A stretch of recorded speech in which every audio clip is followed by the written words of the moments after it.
Olá! Na aula de hoje nós vamos tratar de dois mercados importantes. Usando aquele conceito que nós já falamos de que mercado é uma situação onde podemos identificar que tem pessoas que vendem, os ofertantes, pessoas que compram, os demandantes, e o preço, que é o terceiro elemento de todo o mercado que permite a interação entre compradores e vendedores. Usando esse conceito de mercado, nós vamos aplicá-lo a alguns mercados que não são propriamente de bens ou de serviços. Na aula de hoje, ao mercado de trabalho e ao mercado de moeda. Então, começando com o mercado de trabalho. O que é trabalho? Nós vimos que o fator trabalho é os recursos humanos. Trabalho é a capacidade humana de gerar valor. Por que existe um mercado? Porque tem pessoas que vendem essa capacidade, os trabalhadores, que têm a capacidade de gerar valor, e tem pessoas que compram, os contratantes, que usam a capacidade dos trabalhadores em benefício deles. Pode ser contratantes empresas, pessoas jurídicas, ou pode ser contratantes pessoas físicas. Então existe um mercado. Para o trabalho, tem pessoas que vendem, tem pessoas que compram. Os vendedores são quem tem essa capacidade, os trabalhadores, e os contratantes, pessoas físicas ou jurídicas, são os demandantes desse mercado. E nesse mercado tem um preço, porque quem contrata uma pessoa e usa a sua capacidade de gerar valor, se vê obrigada a pagar pelo uso que faz esse fator de produção, um preço que no mercado é conhecido como salário. Então tem os três elementos do mercado. Ofertantes, os trabalhadores, todos os trabalhadores, a mão de obra disponível, esteja empregado ou não, os demandantes, contratantes, e o preço chamado de salário. Nós sabemos que no mercado de trabalho existem diversos níveis de preços. Cada um tem um salário diferente, condicionado por vários fatores. São fatores de qualificação do empregado, fatores de necessidade do empregador, fatores de oferta e demanda. O próprio mercado determina variações do preço. Isto é, assim como em outros mercados, quando há excesso de oferta, muitos candidatos para uma vaga, o preço, o salário tende a cair. Quando há escassez de oferta, poucos candidatos ou nenhum, o preço, o salário tende a aumentar. Isso acontece, por exemplo, quando um empresário abre uma vaga, mas o perfil que ele precisa é tão específico que não aparece ninguém para preencher a vaga. O que acontece? Quem tem esse perfil, os poucos que têm esse perfil já estão trabalhando, estão empregados, provavelmente até no concorrente. Então, como é que o empresário faz para atrair para a empresa dele esse funcionário que ele precisa? Oferecendo um ganho maior. Da mesma forma, quando tem excesso de oferta, muitos candidatos para ocupar uma vaga, em geral, quando a exigência é pouca, a qualificação necessária é pouca, o salário tende a ser mais baixo. Para evitar que esse salário abaixe demais, quando existe excesso de oferta, no Brasil foi criado há muito tempo atrás o salário mínimo. O salário mínimo é o mínimo que o trabalhador que trabalha regularmente durante um mês pode ganhar, atualmente em torno de R$1.000. Esse salário mínimo foi fixado nos anos 40 como um valor na época em outra moeda, outro valor, que correspondia ao valor suficiente para atender as necessidades básicas do trabalhador e da família dele. De lá para cá, a moeda no Brasil mudou bastante, o salário foi reajustado várias vezes, o Brasil sofreu de intensos processos de inflação e de lá para cá, apesar dos reajustes, chegamos a um valor que não podemos confirmar que seja suficiente para atender as necessidades básicas de uma família de 4 pessoas. O que aconteceu? Acontece que os reajustes realizados ao longo do tempo, dos anos 40 até aqui, não foi sempre suficiente para cobrir as perdas geradas pela inflação. Teve épocas em que a inflação era muito alta. O que é inflação muito alta? Era um 30% de variação de preços ao mês, 40%, 50% ao mês. Então, imagine um mês em que os preços aumentaram 30%. Tá. O trabalhador ganhava 1.000 moedas à época. No mês seguinte, o salário dele era reajustado para 1.200. Ficava feliz da vida. Aumentou meu salário, só que os preços aumentaram 30%. O salário dele aumentou só 20%. Tinha perdas. Ao longo do tempo, por várias vezes, o salário não foi devidamente reajustado conforme a inflação. Isso fez com que ele fosse perdendo poder aquisitivo. Até 94. De 94 para cá, tem tido pequenos ganhos reais. só que não foram suficientes ainda para compensar todas aquelas perdas e, portanto, atualmente o salário mínimo oficial não cobre as despesas básicas de uma família. Quando nós falamos em inflação, isso nos leva a diferenciar o nível de salário nominal do nível de salário real. Qual que é a diferença entre nominal e real em economia? É sempre a inflação. Salário nominal é a evolução do salário recebido pelo trabalhador. Salário real é essa evolução descontada a inflação, o que realmente compra esse salário. Portanto, quando tem inflação, aumento de preços, o salário costuma comprar cada vez menos, por isso ele é cada vez menor, mais baixo. Aí chega um reajuste, ele recupera o seu poder de compra anterior, mas aquilo que ele deixou de comprar durante o tempo que ficou congelado são perdas perdidas, não tem retorno. No mercado de trabalho, então, do lado da oferta estão os trabalhadores. O que nós vimos há um tempo atrás, ao falar do fator trabalho, que é conhecido como população economicamente ativa, que é a parte da população em idade de trabalhar e disposta a trabalhar. Isso inclui as pessoas que estão empregadas e aquelas que estão procurando emprego, os empregados e os desempregados. Então, o que é uma pessoa desempregada?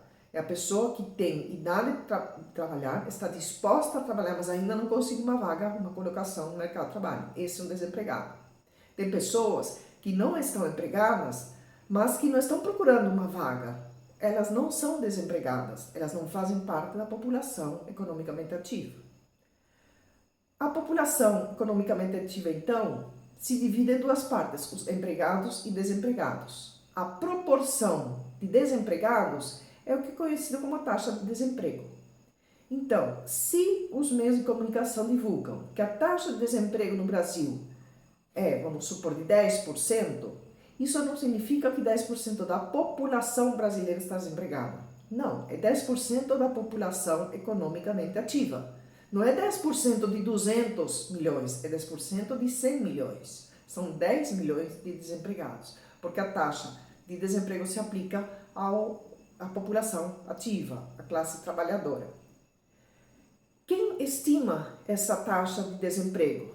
No Brasil, são dois órgãos que estimam, usam metodologias diferentes e têm resultados diferentes. O DIESE e o IBGE. Para estimar o percentual de desempregados, eles fazem pesquisas de campo. Contratam pesquisadores que vão entrevistar uma amostra de pessoas e, a partir do resultado da amostra, vão generalizar o percentual. O pesquisador do DIESE pergunta ao entrevistado qual é a situação de emprego dele no dia da pesquisa. Se o entrevistado falar que não está trabalhando, ele pronto, conta um desempregado. Já o pesquisador do IBGE tem que seguir um critério um pouco mais rigoroso.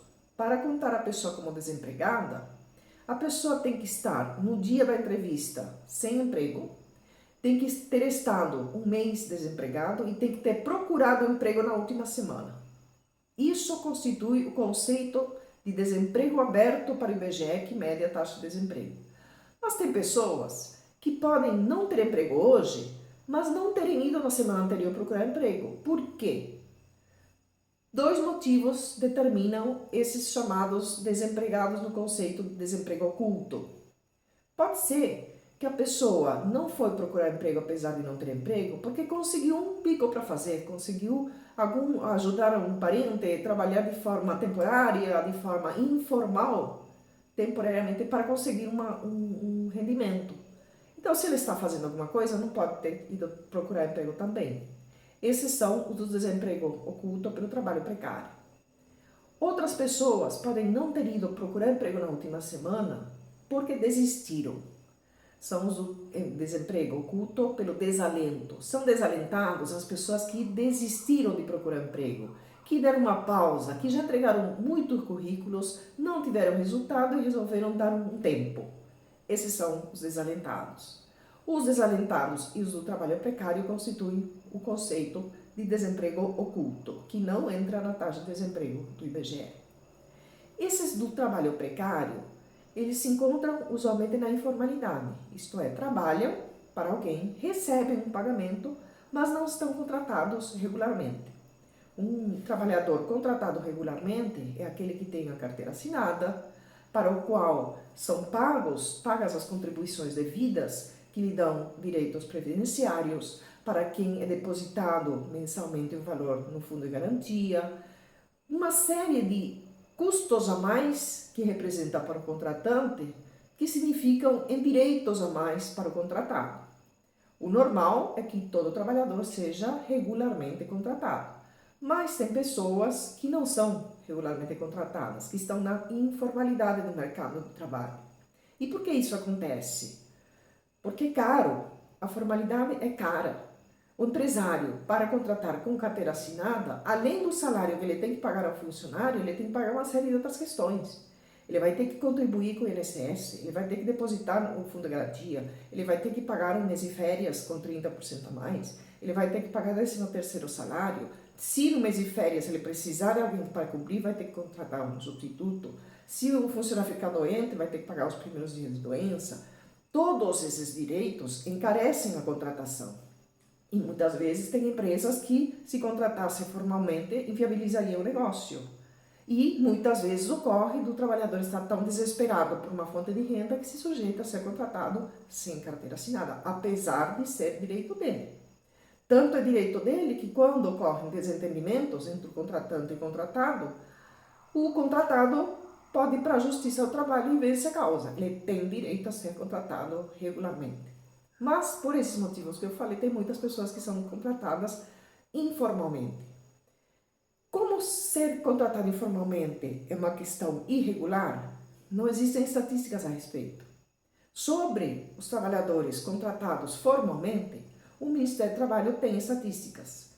Os contadores precisam informar sobre contratações. O Ministério do Trabalho sabe quantas pessoas estão formalmente contratadas em cada município do Brasil, em cada ramo de atividade, em cada KNAI. Os contratados são conhecidos. Agora, os contratados informalmente, ninguém sabe, porque é irregular. Ninguém vai declarar que está fazendo uma coisa irregular. Tem estudos que apontam que no Brasil tem tantos informais quanto formais, tem outros que falam que tem até 4 vezes mais informais, não se sabe.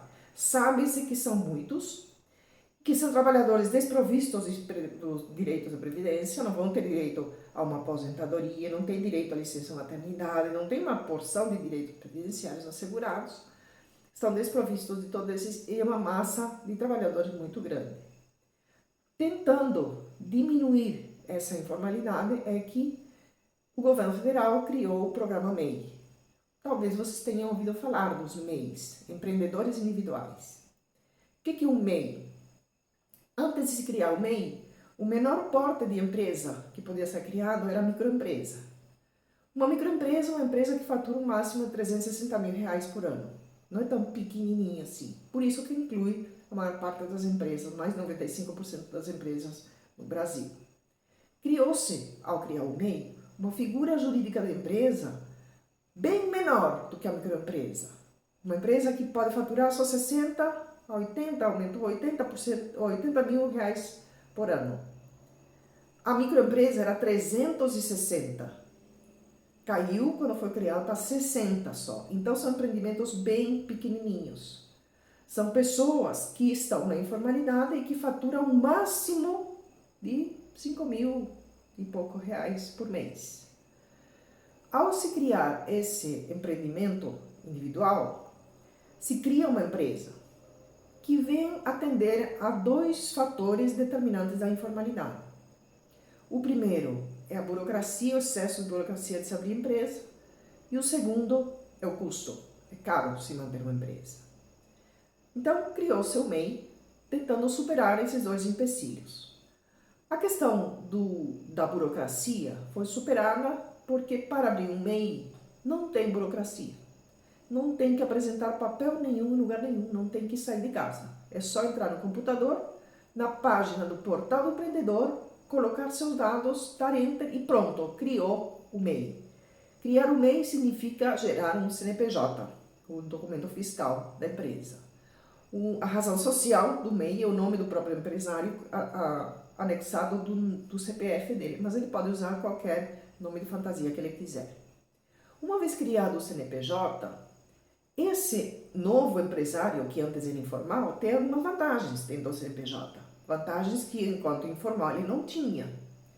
Por exemplo, tendo um CNPJ, Ele pode comprar matérias-primas, insumos, se precisar, de empresas distribuidoras, de indústrias desses insumos, coisa que antes, enquanto informal, não podia, porque para comprar da indústria ou da distribuidora precisa ter CNPJ. Então ele pode comprar mais barato. Por outro lado, tendo CNPJ, ele pode emitir nota fiscal, coisa que enquanto informal ele não podia. Então isso amplia o mercado dele, porque ele pode passar a prestar os serviços dele a entidades, empresas que exigem nota fiscal. Antes ele não podia enquanto informal. A ideia do governo era o quê? Era criar uma forma de empresa diminuta, muito pequena, que trouxesse para a formalidade uma porção de trabalhadores informais, os autônomos principalmente, aqueles que trabalham sozinhos, que não são contratados por ninguém e eles próprios não têm empresa, de forma que depois que se formalizem, tendo condições de crescer, favorecidas por essa disponibilidade do CNPJ, pudessem superar o limite de faturamento anual do MEI e passar a criar uma microempresa. Essa que era a ideia original. Com relação ao custo, para criar um MEI não se gasta nada. Para criar uma microempresa, tem que pagar porção de taxa, mais de R$400 para criar uma empresa. Depois tem que pagar contador para manter a empresa, tem que pagar os impostos para manter a empresa. Para o MEI, para criar o MEI não precisa de nada, só de um computador. Às vezes, o grau de instrução, de escolaridade do trabalhador é tão baixo que ele não tem condições de fazer esse registro tão simples que para nós é entrar na internet e preencher um formulário. Então, para atender a esse público, o governo federal fez um convênio com o Conselho Federal de Contabilidade, pelo qual os escritórios de contabilidade são obrigados a fazer a abertura do MEI de forma gratuita, sem cobrar nada do interessado.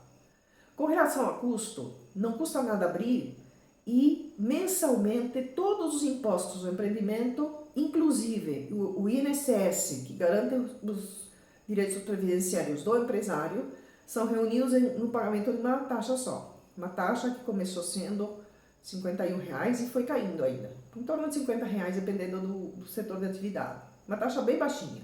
Pagando essa taxa mensalmente, os direitos previdenciários do empreendedor estão assegurados e os impostos da nova empresa em nível federal, estadual e municipal estão em dia.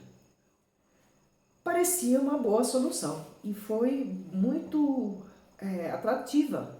Muitas pessoas aderiram, criaram infinidade de MEIs ao longo do Brasil todo. Acontece que para ter esses direitos e para a coisa funcionar, a pessoa tem que estar em dia. E o problema atual dos MEIs é a elevada taxa de inadimplência que tem. Tem muitos MEIs que não estão em dia com o pagamento, aquele de R$50 por mês. Porque são empreendimentos tão pequenos que por vezes R$50 fazem falta. E aí ele não paga um mês, não paga 2 meses, não paga 6 meses, e quando acorda e vai lá ver quanto que é, a dívida já cresceu com uma bola de neve insustentável. Inicialmente tinham ameaçado que suspenderiam o CNPJ para quem estivesse inadimplente, mas por enquanto não tem ocorrido isso. Então o MEI continua tendo o CNPJ, pode continuar emitindo nota fiscal, pode continuar comprando da indústria, mas não tem mais os direitos previdenciários assegurados, porque para ter os direitos previdenciários precisa estar em dia com o pagamento.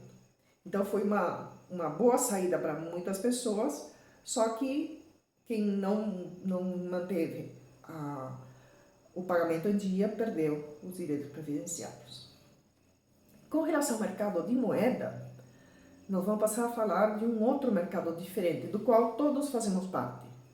Todos fazemos parte do mercado de moeda porque nós usamos o dinheiro.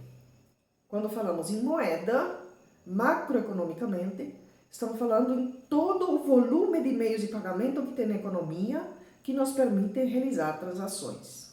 Então, o que nos permite realizar transações? Não é unicamente a moedinha metálica, não é só com isso que realizamos transações.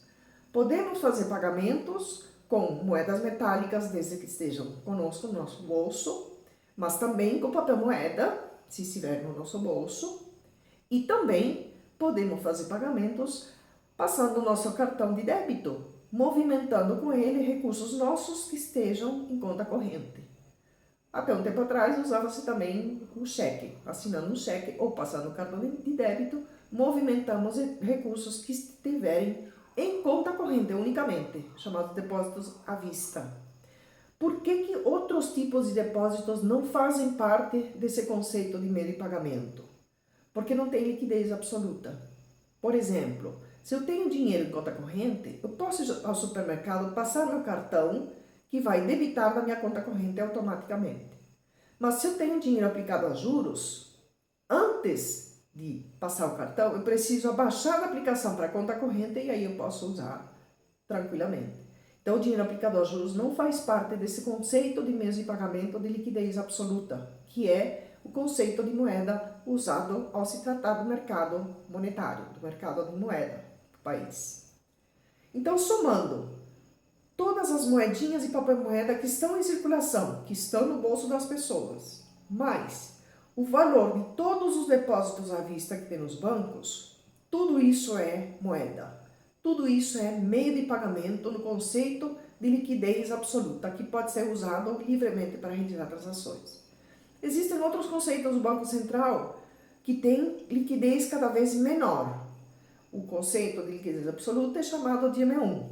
Daí tem o M2, que inclui depósitos que podem ser retirados rapidamente, M3, que inclui depósitos que têm dificuldade maior em ser retirados, e assim vai diminuindo o grau de liquidez. Mas o conceito usado no mercado de moeda é o de liquidez absoluta, conceito M1.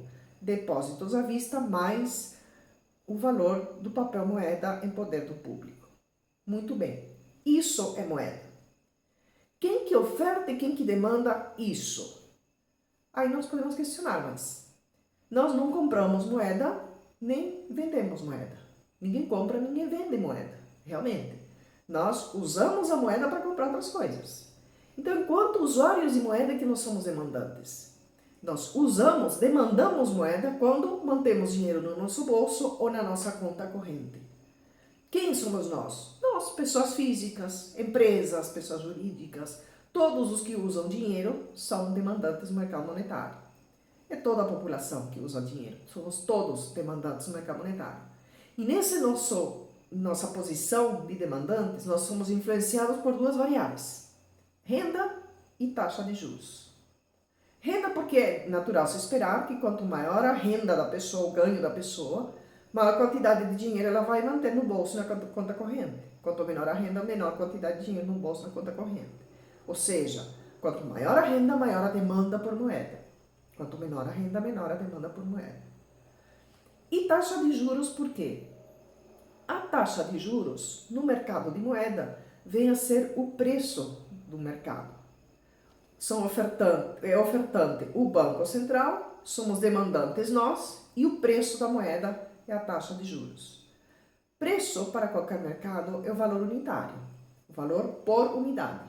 Se for mercado de tomates, é o valor de 1 quilo. Se for mercado de tecidos, é o valor de 1 metro. É reais por unidade. Quando tratamos dos juros, são juros em dinheiro, o que nós pagamos a mais quando usamos um dinheiro que não é nosso. Esse é o valor de juros pago. A taxa de juros é o percentual que pagamos a mais quando usamos um dinheiro que não é nosso. Por que percentual? Taxa de juros é um preço. Porque percentual é o valor para cada 100. Se eu pago taxa de juros de 10%, significa que a cada 100 reais que eu pegar emprestados, eu vou pagar 10 a mais. Eu vou pagar 10 reais por unidade nota de 100 reais. Por isso, é um preço. E existem diversos preços neste mercado. Neste mercado ocorre que, do lado da oferta, só tem um, é o Banco Central. É o Banco Central que controla a liquidez, a